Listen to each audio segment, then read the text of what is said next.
Combined medical service अपना UPSC CMS, ठीक है। उसका मैक्सिमम एज होता है 32 ईयर्स। यूपीएससी एग्जाम करवाता है और जो एज रिडक्शन होता है वो कैटेगरी वाइज और वो तो सब मिलता ही है, तो आपको नोटिफिकेशन और रिटर्न में मिल जाता है। तो पोस्टिंग में आ जाता है सबसे पहले जो रहता है अपना सेंट्रल हेल्थ सर्विस CHS या CGS जो आप बोलते हैं। फिर आपको रेलवे में मिलेगी, आपको दिल्ली में भी मिल सकती है एज ए म्यूनसिपल, और उनका जो कमेटी रहता है उसमें भी। उसके अलग अलग कुछ कैडर होते हैं और कैडर सिलेक्शन आपकी रैंक पे मैटर करता है, आपकी प्रेफरेंस पे डिपेंड करता है और उस हिसाब से इसका कैडर सिलेक्शन रहता है। सबसे अलग और अगर कोई है कि जिसको कि है कि नहीं यार अब क्लिनिकल हो गया, क्लिनिकल नहीं करना, कुछ और करना है, फाइनेंस में इंटरेस्ट है, नंबर में इंटरेस्ट है, तो उनके लिए सबसे बड़ा ये हो जाता है इंश्योरेंस मेडिकल ऑफिसर का job. Welcome back to Academically. मैं हूं डॉक्टर प्रतीक पटेल और अगर आपने अभी MBBS खत्म की या 2-3 साल हो चुके हैं और अगर आप किसी जॉब की तलाश में हैं और आपको कंफ्यूजन है कि आपके पास क्या क्या ऑप्शन है, आप इंडिया में कहाँ पे जॉब ले सकते हो, सैलरी क्या रहेगी, काम क्या रहेगा, और अगर आपको क्लिनिकल में इंटरेस्ट है तो नॉन क्लिनिकल ऑप्शन क्या है, उस सब के बारे में आज बात करेंगे। और आज हम बात करेंगे मोस्टली परमानेंट गवर्नमेंट जॉब के बारे में, ठीक है। तो अभी ये चैनल को सब्सक्राइब कीजिए क्योंकि हम आगे ऐसे ही वीडियो लाते रहेंगे। चलो देखते हैं कि सबसे पहले ऑप्शन क्या क्या होते हैं। तो सबसे पहले टोटली हम देखें तो ये 4 चीज़ें हो जाती है। सबसे पहले जो गवर्नमेंट जॉब, गवर्नमेंट से मतलब मेरा सेंट्रल और स्टेट गवर्नमेंट से, ठीक है। फिर आते हैं इंश्योरेंस सेक्टर, इसमें भी गवर्नमेंट की कुछ कंपनियां हैं, इसमें डिटेल में बात करेंगे, ठीक है। उसके बाद प्राइवेट सेक्टर तो पता ही है सबको, लेकिन यहाँ के अपने अलग प्रॉब्लम्स है, और इंटरनेशनल अपॉर्चुनिटी, ठीक है। तो इस सब के बारे में आज हम बात करेंगे एक एक करके। तो सबसे पहले देखते हैं गवर्नमेंट जॉब। सबसे ऊपर आ जाता है, सबको पता है, कंबाइंड मेडिकल सर्विस अपना यूपीएससी CMS, ठीक है। उसका मैक्सिमम एज होता है 32 ईयर्स। यूपीएससी एग्जाम करवाता है और जो एज रिडक्शन होता है वो कैटेगरी वाइज और वो तो सब मिलता ही है, तो आपको नोटिफिकेशन और रिटर्न में मिल जाता है। इसलिए चाहिए क्या, इसके लिए चाहिए आपको MBBS की डिग्री, और अगर आप इंटर्नशिप में हो तो भी एग्जाम दे सकते हो, ठीक है। इंडियन, जापानी, नेपालीज वगैरह को भी, टिबेटन, नेपोलियन इनको भी अलाउड है, पर मोस्टली इंडियंस ही लिखते हैं, ठीक है। एग्जामिनेशन कैसे होता है, तो इसमें पहले एक रिटर्न पेपर होता है, OMR बेस्ड होता है। इसमें हमारे मेजर सब्जेक्ट आ जाते हैं मेडिसिन, पीडिया, सर्जरी, गायनेक, और साथ में छोटे मोटे माइक्रोबायोलॉजी वगैरह के भी क्वेश्चन आती है। तो वो जो MBBS में हमने पढ़ा है वही इसमें आता है, और 2 पेपर होते हैं इसके, एक ही दिन में 2 पेपर होते हैं, और दोनों OMR सीट वाले पेन पेपर टेस्ट होते हैं। और उसके बाद आता है हमारा एक इंटरव्यू और पर्सनालिटी टेस्ट, और दोनों की कंबाइंड मार्क्स के बाद जाके आपको पोस्टिंग मिलती है, ठीक है। अब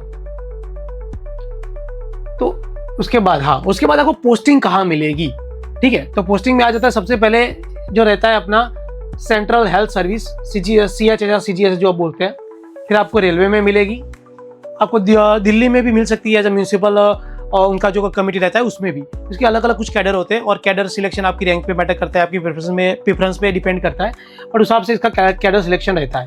और वो मोस्टली हर कोई अपने हिसाब से कैडर चुनता है, ठीक है। उसके बाद एक थोड़ा अननोन है पर ये बहुत अच्छी जॉब मानी जाती है, एक PSC मेडिकल ऑफिसर। यहाँ पे आपके पास वर्कलोड बहुत कम होता है। जैसे ONGC लोग को ले लेते हैं, ONGC भी अपने बहुत सारे मेडिकल ऑफिसर हायर करती है।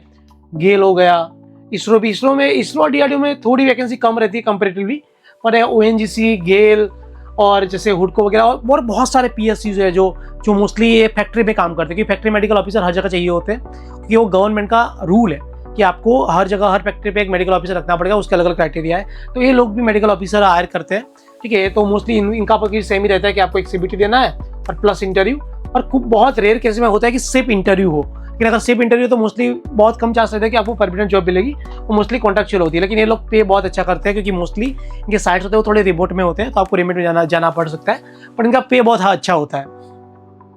उसके बाद सेंट्रल इंस्टीट्यूट जैसे IITs, NITs, ठीक है, तो उनके कैंपस में भी कंपलसरी एक हॉस्पिटल होता है और वहाँ पे भी बहुत सारे मेडिकल ऑफिसर का हायरिंग रहता है, लेकिन ये पर कैंपस 1 या 2 तक सीमित रहता है, तो थोड़ा वैकेंसी कम होता है। लेकिन और अगर आप यहाँ पे चले गए तो आपके पास बहुत ही मतलब इतना अच्छा वर्क लाइफ बैलेंस है कि मतलब क्या बताए, काम होता ही नहीं ऐसा बोले तो भी चलता है, ठीक है। क्योंकि आपको सिर्फ कैंपस के स्टूडेंट को देखना है, अगर कैंपस में कुछ हो जाता है OPD वगैरह, और अगर कोई कभी कुछ इमरजेंसी हो जाती है तो देखना होता है।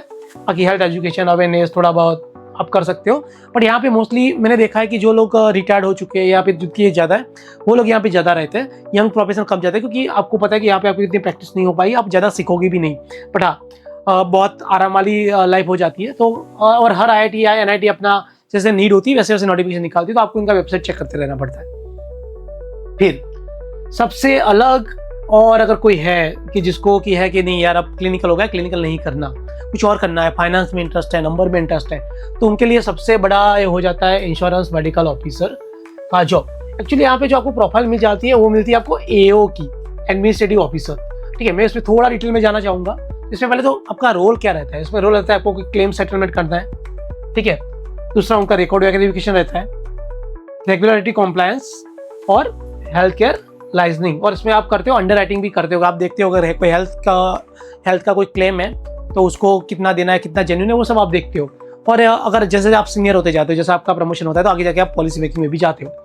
इसमें डिटेल में देखते हैं कौन कौन सी कंपनियां है और क्या क्या है, ठीक है। तो अगर हम गवर्नमेंट ऑफ इंडिया को देखें तो गवर्नमेंट पहले तो दो तरह के इंश्योरेंस होते हैं। एक होता है लाइफ इंश्योरेंस, एक होता है नॉन लाइफ इंश्योरेंस। तो लाइफ इंश्योरेंस सबको पता है कि LIC है, लाइफ कॉर्पोरेशन ऑफ इंडिया। पर लाइफ इंश्योरेंस में हेल्थ इंश्योरेंस आता है नॉन लाइफ के अंडर, ठीक है। तो इसके गवर्नमेंट की सबसे बड़ी कंपनी है यूनाइटेड इंश्योरेंस कंपनी, और उसके नीचे आ जाती है NICL, OICL, NAICL, ठीक है। और ये तीन या चार, चौथी भी एक है जो शायद मैं बोल रहा हूँ अभी। तो ये लोग अपना एडमिनिस्ट्रेटिव ऑफिसर हायर करते हैं। तो इनका एग्जाम बड़ा अलग रहता है। इनमें आपको प्रीलिम देना पड़ता है, मेंस देना पड़ता है और उसके बाद इंटरव्यू होता है। तो लेकिन यहाँ पे सिलेबस में थोड़ा सा दिक्कत है। दिक्कत ये है कि यहाँ का जो सिलेबस है उसका सबसे पहले जो प्री है उसमें रहता है क्वांट, रीजनिंग और लैंग्वेज, और उसके बाद मेंस रहता है। मेंस में सारे सब्जेक्ट रहते हैं, उसके साथ जनरल अवेयरनेस भी रहता है, आपका मेडिकल का भी पेपर रहता है, उसके बाद जाके इंटरव्यू होता है। तो अगर आपने MBBS करी और आपको अगर इंटरेस्ट नहीं है तो आप यहाँ पे ज्वाइन कर सकते हो। सैलरी अगर अभी देखा जाए तो AO की सैलरी अराउंड 90, लेकिन वेज रिवीजन बाकी है, उसके बाद आराम से 1.3 के अराउंड हो जाएगा। 5 डेज ऑफ वर्क वीक है, 9 to 5 का जॉब है, कोई इमरजेंसी नहीं, कोई लोड नहीं। एक बहुत अच्छा प्रोफाइल हो जाता है अगर आप नॉन क्लिनिकल के साइड जाना चाहते हो तो, ठीक है। तो ये सारे ऑप्शन थे। इसके बाद अगर इंडिया के बाद आपको जाना है तो ऑब्वियसली आप बाहर जाना है, आपको कहीं पे भी US Assembly, AMC वगैरह, अगर आप सोच रहे हो कि आपको बाहर जाना है तो आप हमारी टीम को कांटेक्ट कर सकते हो। हम आपको पूरा गाइडेंस देंगे, आपकी AMC की तैयारी के भी आपको हेल्प करेंगे। तब तक के लिए इस चैनल को सब्सक्राइब कीजिए। फिर मिलेंगे। Thank you so much.